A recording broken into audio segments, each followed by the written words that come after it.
Зүгээр ашиглаж болдог англи солонгостой газрын зургийг та бүхэн танилцуулъя. За газрын зургийг танилцуулахаас өмнө газрын зургийг гэртээ ханан дээрээ наахад нэгдүгээр бид нарт асуудал байдаг. Тэр асуудлыг хэрхэн шийдснээ хэлье. Нарийнхан зүүнүүд байдаг. Энэ нарийнхан зүүгээр газрын зураг обон дээрээ цэвэрхэн тогтоогоод наахад бол обон газрын зураг маань муухай болохгүй, обон маань муухай болохгүй, скотч нааж урагдахгүй дараа нь ашиглахад амар байгаа. За дээр нь хоёрдугаарт манай газрын зураг маань болохоор өөрөө цаасны хувцас зан болохоор амархан урагдах тийм асуудлууд гарахгүй. За бага насны хүүхдтэй айлууд доор газрын зураг нааж байгаа бол зүү тавих уу эсвэл өөр нь алтыг хэрэглэх үү гэдгээ сонгон ашиглаарай.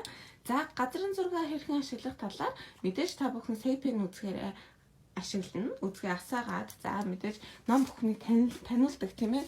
За нэгдүгээр таниулахад газрын зураг дээр Sapien гэж дугаараа таниулж болно. Эсвэл энэ доор байдаг тохиргоогоор ашиглаж болно. 세이클러브 세계지도. За ингээд таниулчих болж байна. За энэ газрын зураг маань давуу тал маань юу вэ гэхээр яг таны харж байгаачлан газрын зураг дээрх бүх улсыг англи, солонгос хэлээр тайлбарлаж өгөх байгаа. Танин мэдгүй ач холбогдлоор. За танин мэдгүй ямар ач холбогдлол байдаг вэ гэхээр энэ дээр би хэлж өгье. Англи, солонгос хэлтэй байгаа тухайн улсын нэр шил, газар зүйн байршил, тийм ээ?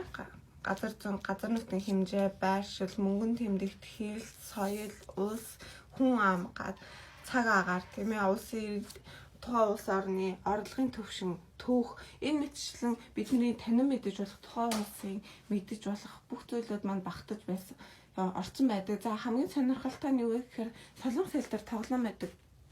За энэ тоглоом нь ямар ач холбогдол гэхээр тухайн улсыг асуултуудаар тоглоом маань байдаг.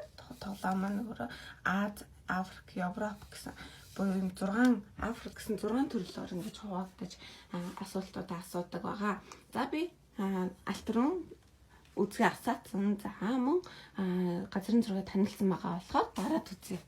몽골. За Монгол гэж юм те. За энийг англиар сонсч үзье цөмөрөө. 영어. За англиар одоо англи хэлээр тохироо хийсэн тохиолдолд бүх мэдээлэл маань англи хэлээр гарна гэсэн үг. Mongolia. За Australia. Pacific Ocean. за өөр хаана гэж болох вэ? Sudan. Судан, Африкийг хэлсэн. Niger. За энэ мэтчлэн ингээд ганцхан улсыг хэлэхгүй. За тухайн улсынхаа талаар хүн амын талаар мэдээлэл авъя гэвэл шүү дээ. 인구. Population. За Монгол улсын хүн амыг юу гэж хэлэх юм 몽골의 인구는 약 300만 명으로 대한민국의 16분의 1 정도예요.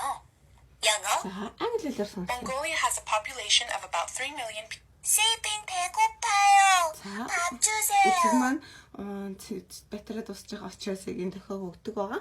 За энэ мэдчлэн та тухайн улсынхаа хүссэн мэдээллийг авахаас гадна газрын зураг дээр үзгээрээр дараад хүүхэд маань тухайн улсын байршлыг чиглэхэд маш амар байгаа. За би энэ дээр нэг бас хүүхэдтэй гэж хэлж байгаа юм нь жижигхэн газрын зургийн стикерийг битээр хэрэглэж байгаа. Монголыг битээр чиглэсэн учраас Монгол гэдгийг наахад орхисон байгаа.